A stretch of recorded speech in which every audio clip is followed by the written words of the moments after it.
الحمد للہ وحدہ والصلاة والسلام علی من لا نبی بعد اما بعد فاعوذ باللہ من الشیطان الرجیم بسم اللہ الرحمن الرحیم والذی جاء بالصدق وصدق به اولئک هم المتقون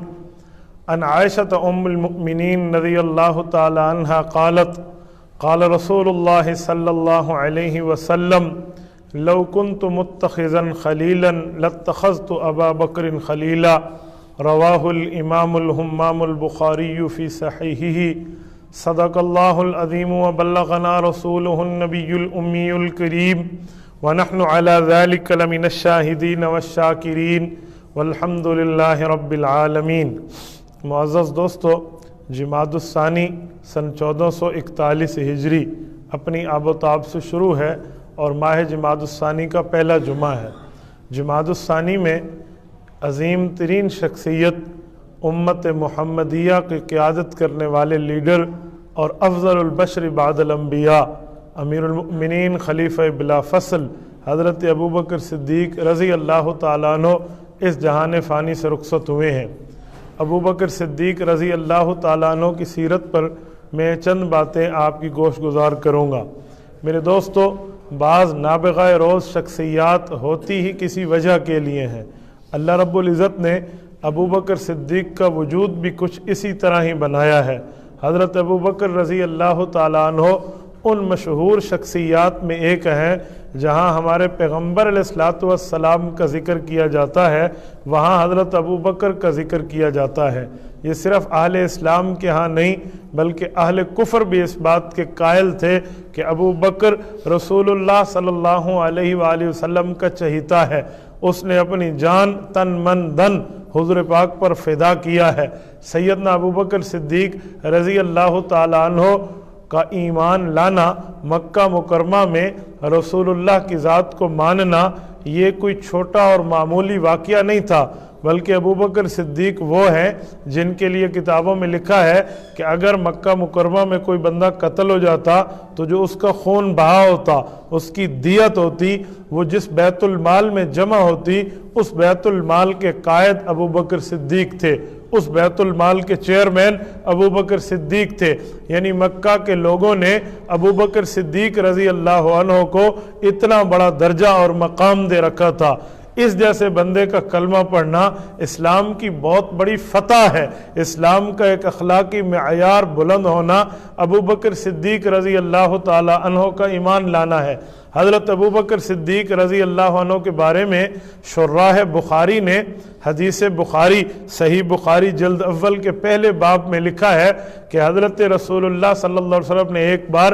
روم میں اپنے ایک صحابی حضرت دہیہ بن خلیفہ کلبی رضی اللہ عنہ کو بھیجا کہ آپ جا کر وہاں دعوت اسلام نے وہاں کے بادشاہ کو، وہ بادشاہ تورات انجیل کا عالم تھا جسے دنیا ہرقل کے نام سے یاد کرتی ہے، یہ دعوت اسلام لے کر گئے، اسے رسول اللہ کا والی نامہ گرامی پیش کیا، حضور پاک کا خط پیش کیا، اس نے مشورے کے لیے ٹائم مانگا۔ بہرحال وہ ایمان تو نہ لایا، لیکن دو چار باتیں ہمیں اس واقعے سے سمجھ آتی ہیں۔ بادشاہ اسکیچ گرافر تھا، کسی کی شکل کو دیکھ کر اس جیسی ڈیزائن بنا لیتا تھا جسے نگارش کہتے ہیں، نگار خانہ اس نے بنا رکھا تھا، پینٹنگ ہوم تھا اس کا، اس جگہ بیٹھ کے کسی کی آنکھ ایسی تو اس جیسی آنکھ صفحہ کرتاس پہ بنا دینا، یہ اس کا فن تھا۔ اور تورات انجیل بھی پڑھا ہوا تھا۔ حضرت دہیہ بن خلیفہ کلبی کو اس نے مہمان خانے میں ٹھہرایا۔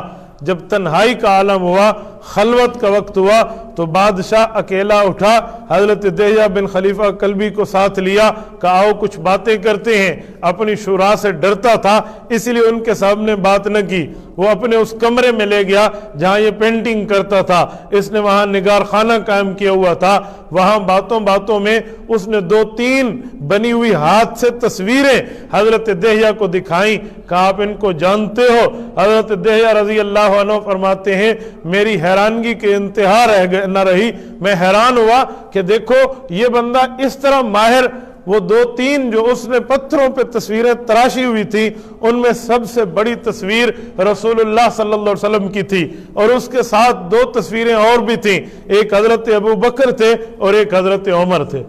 اس سے اندازہ لگائیں کہاں روم اور کہاں مکہ مکرمہ، حضور پاک علیہ السلام کی ہرقل سے ملاقات نہیں ہے، فیس ٹو فیس گفتگو نہیں ہے، حضرت ابو بکر عمر کا وہاں اس وقت تک سفر بھی نہیں ہوا، بلکہ حضرت ابو بکر کا تو وفات تک سفر نہیں ہوا، وہاں نہ جا سکے، لیکن وہاں کا بادشاہ معمولی بندہ نہیں، علاقے کے کونسلر اور ممبر کی بات نہیں کر رہا، وہاں کا بلا شرکت غیر بادشاہ خود اپنی یادداشت سے، اپنی یاد کے اوپر، اپنے علم کے بل بوتے پر وہ حضرت ابو بکر اور رسول اللہ کی تصویریں پتھروں پہ تراش رہا ہے۔ وجہ یہ ہے، قرآن کریم نے سورۃ فتح کی آیت نمبر 28 پر ارشاد فرمایا، ذالک مثلہم فی التوراۃ و مثلہم فی الانجیل، کا حضور پاک اور حضور پاک کے صحابہ کا ذکر اللہ فرماتے ہیں میں نے قرآن سے پہلے تورات میں ذکر کیا ہے، تورات کے بعد انجیل اور زبور میں ذکر کیا ہے، تو حضور پاک علیہ السلام کی شکل مبارک، رسول اللہ کا حلیہ مبارک، رسول اللہ صلی اللہ علیہ وسلم کا حسن، حضور پاک علیہ السلام کی شکل کے تذکرے ان کتابوں میں تھے، تو ان لوگوں نے پڑھے اور اس حد تک پڑھے کہ ان کو اپنے صفحہ کرتاس پہ اپنے ذہن کے حاشیے کو نگارش کی شکل میں، وہاں پینٹنگ کی شکل میں اس نے بنانا شروع کیا، وہاں حضرت رسول اللہ کی شکل مبارک بھی ہے اور حضرت ابو بکر صدیق کی شکل مبارک بھی ہے، وہ بھی مانتے ہیں یہ کیسا ہے، اس کا رسول اللہ سے پیار کتنا ہے۔ ابو بکر صدیق رضی اللہ عنہ کے لیے ایک جملہ مزید بھی ہے، حضرت ابو بکر صدیق رضی اللہ عنہ جب اپنے گھر سے چلے تھے حضرت رسول اللہ کو ساتھ لے کر، راستے میں رسول اللہ صلی اللہ علیہ وسلم کے پاؤں مبارک خون آلودہ ہونے لگے کہ پتھریلی زمین پہ رسول اللہ کو چلنے کی عموماً عادت نہیں تھی، ابو بکر تاجر آدمی تھے، یہ آتے جاتے تھے، ان کی عادات تھی، انہوں نے رسول اللہ کو ہجرت کی رات اپنے کندھے پہ اٹھا لیا اور اٹھا کر لے گیا۔ اسی رات جب صبح ہوئی، وہاں مکہ کے لوگوں نے جو تالاش شروع کی ہے رسول اللہ صلی اللہ علیہ وسلم کی، اس زمانے میں تالاش جدید طریقوں پہ نہیں تھی بلکہ قدم کے نشانات پہ جاتے تھے، تو وہاں انہوں نے قیافہ شناس کو لیا، قیافہ شناس جو پاؤں کے نشانات جانتا ہے، تو وہ حضور پاک کے گھر سے جو نشانات پاؤں کے چلے ہیں اس نے اس کو دیکھا اور حضرت ابو بکر کے گھر سے دیکھا، تو ان دونوں قدموں کو اس نے ان کو بتا دیا کہ یہ دونوں بندے اس طرف گئے ہیں، جو گھر تم مجھے حضور کا دکھا رہے ہو اس سے یہ شخص نکلا ہے اور ابو بکر کے گھر سے ابو بکر کے قدم ہے، یہ دونوں اس طرف گئے ہیں، یہ غار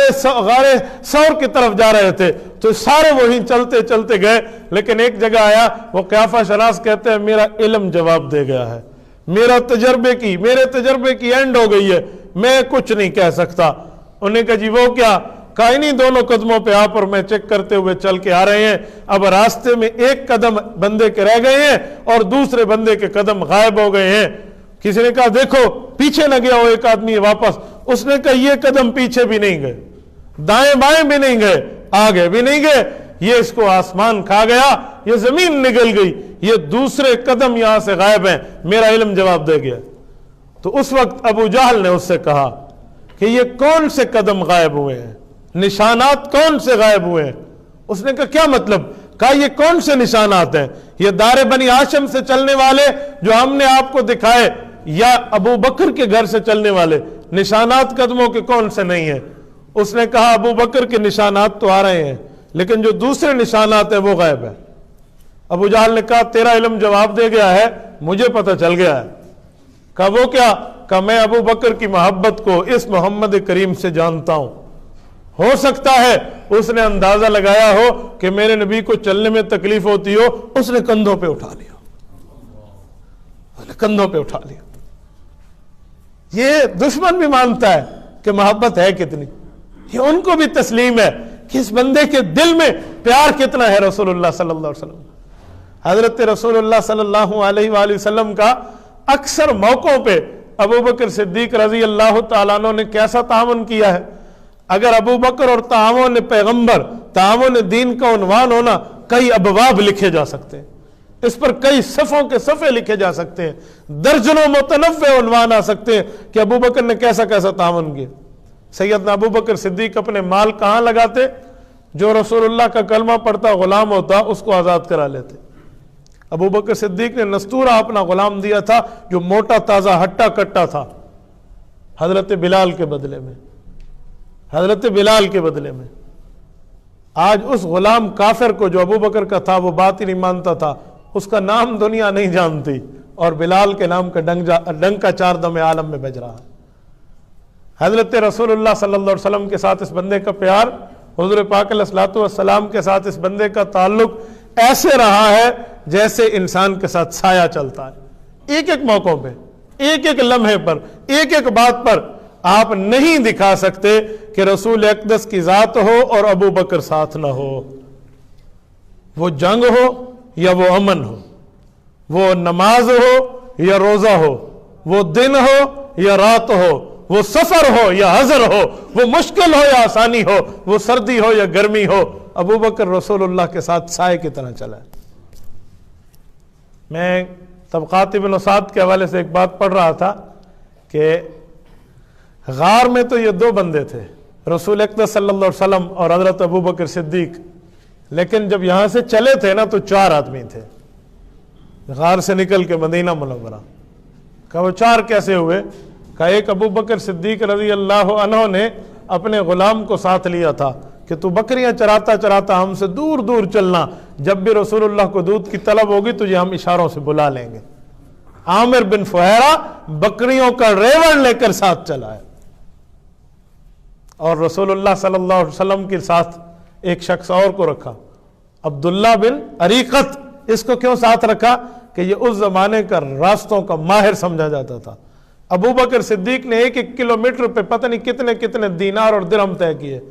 کہ اتنے کلومیٹر کا راستہ، اچھا اتنے ہاں تو ہمیں مدینہ تک، اسے آخر نہیں بتایا کہ کہاں تک جائیں، اس سے وقفے کا راستہ پوچھتے رہے، اور اس سے مشاہرہ طے تھا، اس کی تنخواہ طے تھی، اس نے مدینہ تک ابو بکر صدیق اور رسول اللہ کی رابری کی ہے راستے پر۔ کتنا اس نے زر خرچ کیا اس پر، اور رسول اللہ صلی اللہ علیہ وسلم کسی موقع پہ حضرت ابو بکر صدیق کو نظر انداز نہیں کر سکتے تھے، کسی موقع پہ۔ ایک بار حضرت عمر فرماتے ہیں، صحیح بخاری جلد نمبر 1 کتاب المناقب کی روایت ہے کہ مجھ میں اور ابو بکر میں ایک بات پہ اونچ نیچ ہو گئی۔ حضرت عمر رضی اللہ عنہ نے کوئی بات کی تو حضرت صدیق اکبر نے مائنڈ کیا، تو ان نے بات کی تو ان نے مائنڈ کر لیا۔ اتنے میں حضرت عمر رضی اللہ تعالیٰ عنہ نے پھر معذرت کرنا چاہی بھی، تو حضرت ابو بکر صدیق نے کہا اب میں رسول اللہ کو بتاؤں گا، یہ بات ایسی معاف کرنے والی نہیں ہے۔ تو حضور علیہ السلام تک بات آئی، حضرت عمر باوجود ہے کہ معافی مانگ رہے تھے حضور پاک کے پاس آئے اور معافی کی بات پھر درخواست طلب کی۔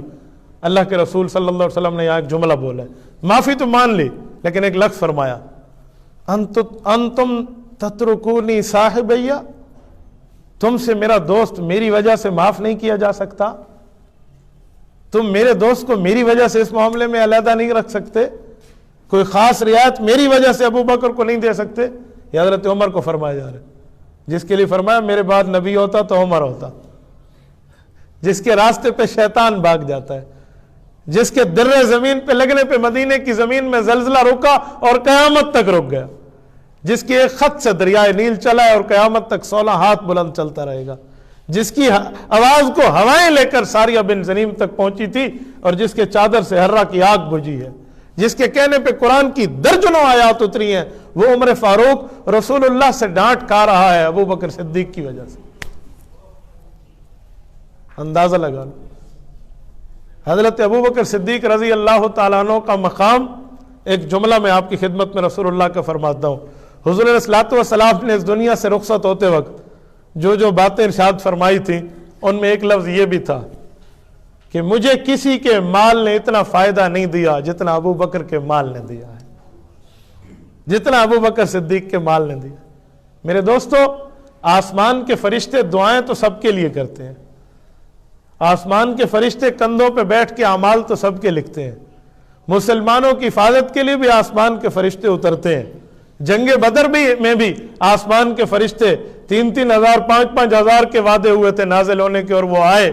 ب5,000 من الملائکۃ مردفین۔ لیکن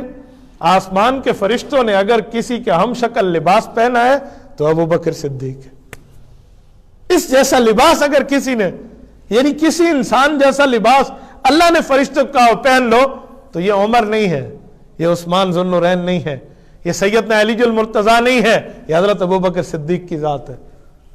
تبوک کے موقع پر حضرت ابوبکر نے پورے گھر کا مال حضور کو دیا تھا نا،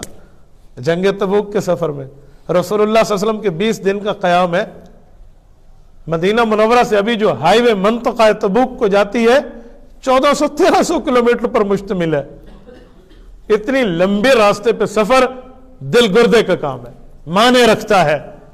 میں نے تبوک کا سفر بائی روڈ جان بوجھ کے کیا تھا مدینہ پاک میں، صرف یہی دیکھنے کے لیے کہ رسول اللہ صلی اللہ علیہ وسلم کے سفر مشکل کتنا تھا۔ یقین مانے اے سی گاڑی میں بیٹھے ہونے کے باوجود ہم گرمی سے تھک جاتے عرب کی تپتی گرمی کو دیکھ کر۔ اس زمانے میں تو اونٹوں پہ سفر تھا، اس زمانے میں تو گھوڑوں پہ سفر تھا، اور ابوبکر نے پورے گھر کا مال دیا اور پھر اپنی جان پہ ٹاٹ کا لباس پہنا، کی کر کے کانٹے لگائے، رسول اللہ کی خدمت میں دائیں طرف آئے ہیں، حضور پاک علیہ السلام بائیں طرف متوجہ ہیں۔ صحابہ حیران تھے کہ ابوبکر صدیق نے اتنی قربانی کی، رسول اللہ اس طرف توجہ میں نہیں فرما رہے، حضور علیہ السلام بائیں طرف متوجہ ہیں۔ کچھ ٹائم کے بعد اللہ کے رسول نے دائیں طرف منہ کیا تو فرمایا ابوبکر یہ جبرائیل آئے تھے، تیری طرح لباس پہن کے آئے۔ میں نے پوچھا جبرائیل تو اور یہ ٹاٹ کا لباس اور کی کر کے کاٹے؟ فرمایا یا رسول اللہ میں نہیں ہوں، اللہ پاک نے آپ کے اس دائیں طرف بیٹھنے والے وفادار کی وجہ سے ہم سب فرشتوں کو یہ لباس پہنا دیا۔ اس جیسا لباس ابوبکر ہے، اس میں اور کوئی نہیں ہے۔ یہ کم ہے کہ ابوبکر صدیق جان بھی لگا رہا ہے، مال بھی لگا رہا ہے، وقت بھی لگا رہا ہے، اولاد بھی لگا رہا ہے رسول اللہ صلی اللہ علیہ وسلم کی ذات اقدس پہ۔ ایک بار رسول اللہ نے پوچھا ابوبکر آپ کو مجھ میں چاہت کیا ہے؟ کہ یا رسول اللہ مجھے آنکھ دے، پل چھپکنے کی ضرورت نہ ہو، میری نظر ہو اور آپ کے چہرے کا دیدار ہو۔ اللہ مجھے مال دے، میں آپ پر لوٹاتا چلا جاؤں، اور آپ میرے داماد ہوں، میری بیٹی آپ کے بستر کی زینت ہو، آپ کی حرم آپ کی عزت ہو۔ علماء نے لکھا ہے کہ ابوبکر نے 3 خواہشیں بتائی ہیں، دراصل 3 نہیں ہے، ایک ہے۔ کہا ایک کیا ہے؟ کہ ہر خواہش میں رسول اللہ کی ذات ہے، ہر خواہش میں رسول اللہ کی ذات ہے۔ ابوبکر صدیق رضی اللہ عنہ کے بارے میں فرماتے ہیں علماء کرام کہ جب رسول اللہ صلی اللہ علیہ وسلم ابوبکر کی گود میں غار ثور میں تھے تو حضرت ابوبکر صدیق نے اس وقت ہاتھ اٹھا کر اللہ سے جو دعا کی تھی، ان دعاؤں میں ایک دعا یہ بھی تھی کہ اے میرے اللہ، اگر آپ کو یہ غار ثور کا میرا پہرا پیغمبر علیہ السلام کو قبول ہے تو اس پہرے کو مجھے قیامت تک پہرے دار بنا دے۔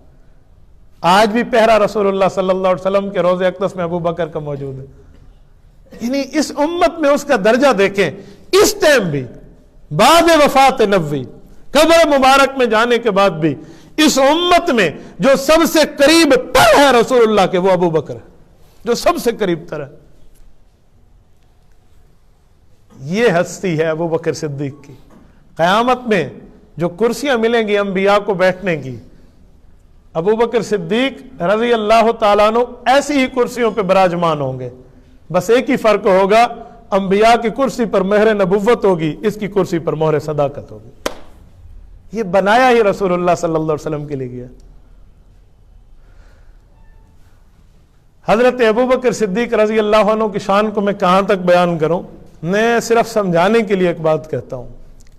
بعض اوقات ہمارے ایمانوں کو چیک کیا جاتا ہے کہ کس حد تک یہ برداشت کر سکتے ہیں۔ یہ 2 سے 3 دن پہلے کی بات ہے، ہمارے ٹی وی کے پروگرام میں خاتون آئی ہیں،